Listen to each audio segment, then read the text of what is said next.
Sanhedrin Daf Memhei Amud Aleph. We're not required to love our neighbors as ourselves. Ve'ahavta lira'ach kemוך, even though the Torah says, thou shalt love your neighbor as yourself, which is perhaps the most popular and famous phrase in the whole of the Torah, but it's the one that's most misunderstood, and it doesn't mean quite what it says. And we'll learn here what ve'ahavta lira'ach kemוך really means. A whole religion has been built on that verse, on a misunderstanding, a misreading of that verse. Certainly the way we'll understand it today. A good Chodesh to everybody. By the way, the Rosh Chodesh Shvat Shir is up, and it deals particularly with Tu B'Shvat, which is another misunderstood day. What Tu B'Shvat is really about, and what is the avodah of Tu B'Shvat? What are we meant to be doing on Tu B'Shvat? Enjoy that shir, which is now being uploaded. The Torah says, Lo tikom v'lo titor et b'nei amecha. You should not take revenge and hold grudges against your fellow Jewish person. Ve'ahavto lira'ach kemוך, ani Hashem. You should love your neighbor as yourself. I am Hashem. And the Ramban immediately says, this is a bit of an exaggeration. Ve'ahavto lira'ach kemוך haflaga. This is a bit of an exaggeration to say that you should love somebody as yourself. It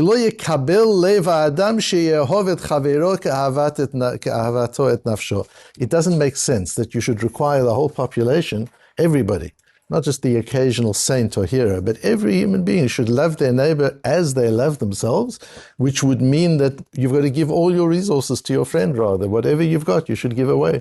There's nothing you should keep for yourself. You should share everything that you have with everybody else. And I suppose, in a sense, the attempts to sell socialism and communism years ago was around this idea of share everything, share resources, everybody's equal, and so on. Says the Ramban, that's not realistic. V'od, not only is it just logically not realistically, but shekvar bar Rabbi Akiva v'limed chayecha kodmin l'chayech avecha. We have a halacha that if you have resources, you're in the desert and you have one jar of water which is enough to save one life, you don't give it to your friend.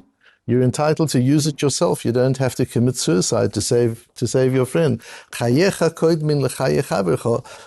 there are so many halachot about how to treat other people, but at the end of the day, your own survival, it takes precedence over almost anything else.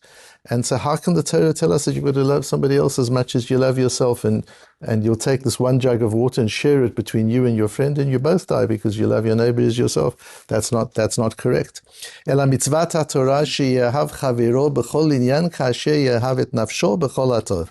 Ramban goes on, it's a beautiful Ramban who explains that this is an emotional mitzvah. It's not a practical mitzvah that you've got to do certain things.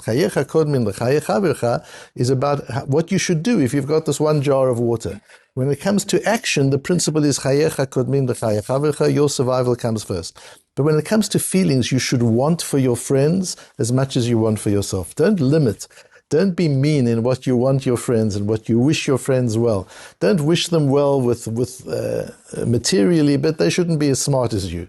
Or they should be as smart as you, but not have as much money as you. Wish them well in everything. What does it bother you? Let them have whatever you would want. Let them have. Often we say to people, I wish that you will have everything you want. No, what we should say is, I wish that you have everything I want. That's a much bigger bracha. Because our own ambitions are big, and our own ambitions are limitless, and our own desires are limitless. We should have the same ambitions for other people. That, says the Ramban, is what that mitzvah is about. It's about the ambition that you have for the well-being of other human beings. But our Tosfos has a different take in it, and quite a disturbing take. The Gemara goes into a whole discussion about the dignity and indignity to which we subject people when we execute them with capital punishment. And there are times when it has to be undignified, and there are reasons for that. You're trying to make an example as a deterrent to other people. It's not just a punishment of the one person, it's also social deterrent, which is why executions used to take place in public, which is something that would be abhorrent nowadays. But by not making it public, it's not having the same effect. The person's death is wasted. At least if the person's death is visible, it's something people get a shock and realize that, my goodness, this is something very serious and we don't do this kind of thing. So part of it is to make an example, and therefore the Gemara discusses sometimes it is undignified. The Gemara goes into a discussion, is the dignity more important or the pain more important? If you can punish a person naked, they'll die much quicker, the pain will be less, but there's indignity. Or do you punish the person with their clothes on, and then there's less indignity, but it might be a more painful death? And the Gemara discusses it, and the Gemara says, why not do both? Cause them indignity and death. Says Rav Nachman, the famous din of Rav Nachman, Amar kra ve'ahavta lira'ach kamocha. We've just learned a posuk in Parshas Kedoshim that you would love your neighbor as yourself. Beror lo mitayafa. If you're choosing how to execute somebody, put some thought into doing it in the least undignified way. Treat him as you would yourself. You wouldn't want to be treated even though you have to, person, God forbid, has to be executed. It's a terrible thing as it is. But don't just write it off and hand them over to the executioner and you don't care how it's done. Berolo mitayafa, be careful to apply your mind to do it in the least undignified and the least painful way that is possible, because of Ahavta L'Recha Kamecha. Says Tosfos, but that's not what Ve'ahavta L'Recha Kamecha means. Doesn't Ve'ahavta L'Recha Kamecha means you must love the person sitting next to you in shul, you must love your neighbor, you must love your partner in business, you must love the people that are around you. This isn't talking about convicts. Says Tosfos, no, yesh mefarshim mishum de l'recha kamocha lo shayach michayim de chayecha kodmin, the Ramban's kasha. You can't, it's not possible that ve'ahavta l'recha kamocha, that the law of love your neighbor as yourself, it's not possible that it's talking about living people. Can't be, because if two people are alive, you don't have to love that one as yourself, you put yourself first. If there's, at the end of the day, if there's really a choice, it's you or them, you've got to take care of your own survival first. And therefore you can't use it's clear that's not what Ve'ahavta L'Recha Kamocha means. There's a contradiction between the principle of loving your neighbor as yourself and putting your own life first. And the contradiction is such, says Tosfos, that you've got to explain Ve'ahavta L'Recha Kamocha as addressing a different issue. And what is it addressing? It's addressing Shia He Berolo Mitayafa. Here we're talking about somebody who's already been sentenced to death. And in this situation, here it's not a question of putting your own life before their lives. They're going to be executed, but do it in a way which is as dignified and as painless as you possibly can because of Ve'ahavta L'Recha Kamocha. That's what Ve'ahavta L'Recha Kamocha means. So it's very interesting if we just pause there and say, and we look at Western society, love your neighbor as yourself. What do we think of when you think of love your neighbor as yourself? People think of the people who are like them, people who look like them, people who are part of their community, people who have the same values as them. But if you belong to a different political party, then Ve'ahavta L'Recha Kamocha doesn't apply. If you belong to a different religion, Ve'ahavta L'Recha Kamocha doesn't apply. If you belong to a different branch of the same religion, Ve'ahavta L'Recha Kamocha doesn't apply. It's only people who are close to you. That's how it would be taken in the West. And certainly, if somebody's been found guilty of a terrible crime, a capital crime, that certainly we don't love. Society takes a perverse joy and glee at seeing the punishment of criminals. And we're saying the opposite. Now, when it comes to your buddy, you come first. Not so simple that Ve'ahavta L'Recha Kamocha. But when it comes to a criminal, somebody who's already losing their life or virtually lost their life, that's when you apply Ve'ahavta L'Recha Kamocha. When somebody is so different from you that you're a moral, upright person and he's a convict who's about to be executed, that's when you apply Ve'ahavta L'Recha Kamocha. There it's much more, it's much stricter. Rabbeinu Yonah almost paraphrases Tosfos, but with a slight difference. And he says, this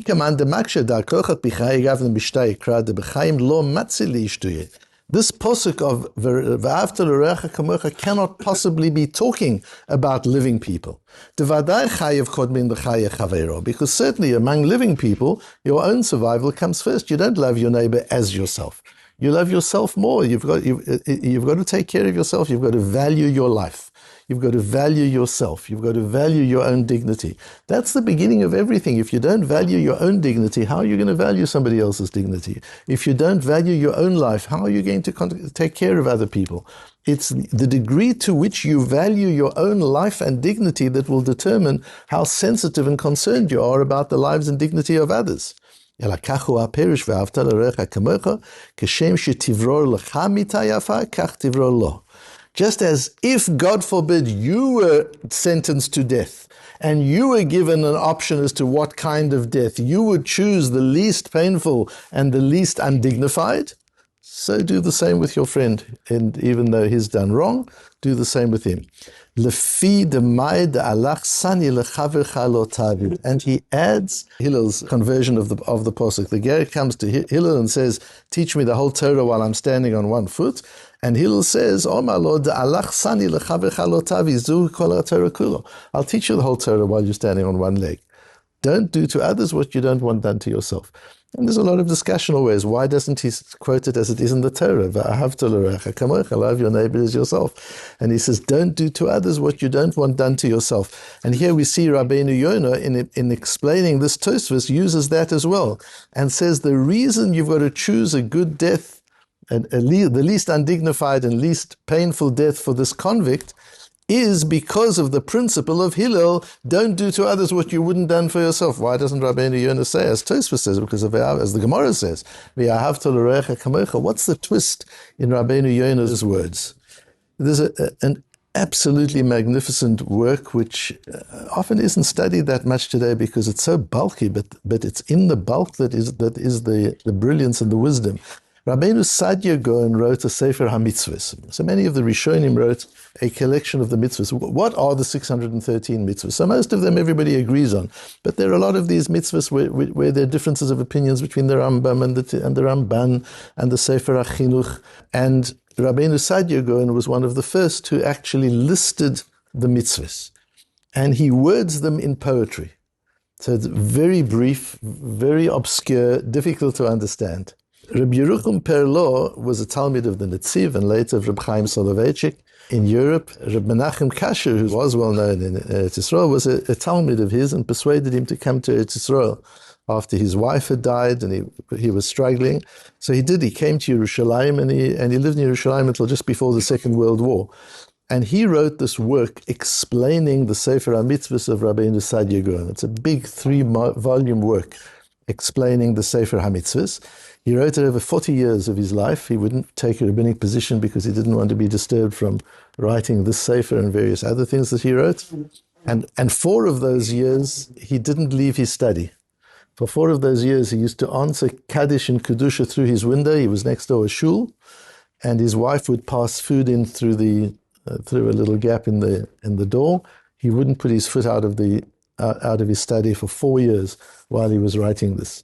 And Reb Chaim Sonnenfeld says, if you look at the Sefer, you'll see this is a Sefer that couldn't have been written other than by somebody who dedicated 40 years non-stop to a work like this. It couldn't otherwise have been written. He just covers the whole of Shas, the whole of Torah. It's just unbelievable.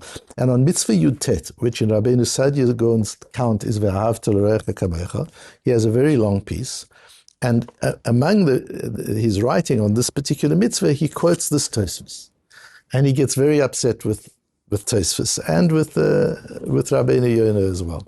And he says, my goodness, we have so many Gemaras that say you can't do this because of Ve'ahavta l'ra'ach k'mוך. You can't do that because of Ve'ahavta l'ra'ach k'mוך. We see it's used all over Shas, not with dead people, with live people. How can Tosfos say this can't possibly be talking about live people? It must be talking about dead people, because if it was talking about live people, that's how we would explain it. So the only way you can say that what Ve'ahavta l'ra'ach k'mוך means, love your neighbors yourself, means choose at the least undignified and painful death for a convict, the only way you can say that is if it can't possibly mean treat somebody nicely. If it can't possibly mean what it simply says, why would you apply it to a convict? So says Tosfos, it can't possibly mean treat another person the same as you would yourself, because chayecha kod min chayecha, we know that. So it can't possibly mean that. Says Rabbi Yerucham Perlo, but we see all over Shas that there are cases, and even the Ramban has his way of dealing with this. But nobody else suggests that ve'ahavta l'ra'ach k'mוך isn't applied to ordinary interaction between people. And he spends columns and columns. It's just so beautiful. And then he comes to the conclusion that, in fact, it cannot be, according to Tosfos, for the various reasons that Tosfos says and that he works out, it can't apply to normal engagement with normal human beings in day-to-day life. It applies when it says, ואהבת לרעך כמוך, the pshat in that pasuk, the meaning of that verse is treat a convict who's about to be executed as you would want to be treated in that circumstance. That's what the verse means. That's what it means. However, says Rabbi Lapin, what Tosfos and Rabbeinu Yonah will agree is, and he brings a proof from the Ramah on Daf Nun Beis, that you can learn a kal vachomer. If you have to treat a convict that way, certainly you have to treat yourself that way, where it doesn't conflict with the principle of chayecha kodmin l'chayecha v'chol. So we learn that as a kal vachomer.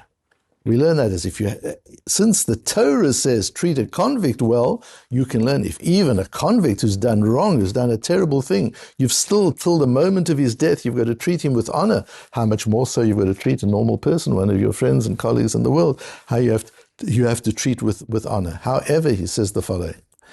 In that process, the principle of treating the convict well by choosing him a death that is least undignified and least painful, you can't apply the principle of ואהבת לרעך כמוך in its literal sense. Because in the positive sense, that means you would give him the death you want. Well, you don't want death. You can't give him what you want. What you want is no death. What you can say is lira'ach. Don't give him a death that you wouldn't want. That's the only way you can interpret that. So because aval shigit chayev le'ehov chaveiro kamo mamash derech chiyuv vaday leka lemelach b'chayim milach hamita. So since we're learning everything from this verse, and this verse is talking about the convict, and the convict can't be talking about loving your neighbor as yourself, because if you love your neighbor as yourself, you wouldn't give him the death at all. All it means is don't do for him something you wouldn't want done for yourself. So if we're going to apply a kal vachomer, we have a principle that kal vachomer can't be a greater chiddush than the thing from which you're learning. So if the actual source of the law teaches us, don't do to others what you wouldn't want done to yourself, that is the meaning of ואהבת לרעך כמוך in all situations, which is why Hillel turns it around that way, and which is why the Rabbeinu Yonah brings that in and says here the brolo mitayafa kach tivrolo lefi demai alach sani lechavercha lo tavid. It's not because of ואהבת לרעך כמוך, it's because of the alach sani lechavercha lo tavid. Don't do to others as you don't want done for yourself. So we see here that the whole of Jewish ethics, the whole of the way you treat others is learned from a kal vachomer of how you treat a convict. Not only do you have to extend ואהבת לרעך כמוך from living people to a convict, no, the source of the mitzvah is with a convict. The way you treat a convict, you don't take this glee that people find, oh, he's gone to prison, isn't that great, that's wonderful, and people cheer and people say, no, not at all. It's a terrible thing, it's very sad. And we try and do it in the least undignified way. Why? Because of Matisani lach lechavercha al ta'avid. Where does it say that? Ve'ahavta l'recha kamocha, that's what it means. Now that we know that you've got to treat a person who's done something terrible in that way, how much more so a human being who's a mensch you've got to treat well. But that's learnt in a secondary way as a kal vachomer. The Yad Ramah on Daf Nun Beis says maybe that's part of the use of the word l'reacha, because implied in l'reacha is l'ra'acha, somebody who's done you harm. Somebody who's done wrong, even he has to be treated well. So it's so beautiful that the source of human love and caring is learned from the way we treat convicts. And then we can make a kal vachomer to ordinary people. And that the way we treat those who are different from us, those who've done wrong to us, those who we don't agree with, those who themselves have done terrible things, the way we treat them is the bottom level. That's kind of the bottom line of treating people. You don't treat anybody worse than that. And how do you treat him? Don't do to him anything you wouldn't want done to yourself. But added to that, in terms of what we had earlier this week, the idea of we define ourselves by the things we don't do. We define ourselves by the lo ta'asehs, not the things we do. And the things we do, there's always a little bit of ego. In the things we do, there's always a little bit of pride. There's always a little bit of self-satisfaction. It's the things we don't do that nobody can possibly know about. When we talked about Kiddush Hashem, which is B'tzinah, Kiddush Hashem that nobody knows about, being Zoveach et Yitzro, just being able to control yourself, master yourself, nobody knows that that's what you've done. Nobody knows your own inner struggles. But But you know. And to overcome your inner struggle is an act of Kiddush Hashem. That's a sanctification of God's name. Is it in public? No, it isn't. It's in private, which means then there's absolutely no ego. If there's no ego, it's a higher level. So it is, ואהבת לרעך כמוך. To do people kindnesses is a wonderful thing. To give tzedakah and to do kindness. One can do it in public, and it's still a wonderful thing. Or one can do it in private, that only some people know about it. But not doing to something to somebody that you wouldn't want done to yourself, that nobody knows about. That you've chosen not to talk Lashon Hara, that you've chosen not to harm somebody, that you've chosen not to stand in somebody's way, not to sabotage somebody's efforts, that you could have and you chose not to, that nobody knows about. So that the alach sani lechavecha lo tavid is an even higher level of self-mastery than doing kindness to others. And that's why Hillel says to the ger, that's the whole Torah. If you can master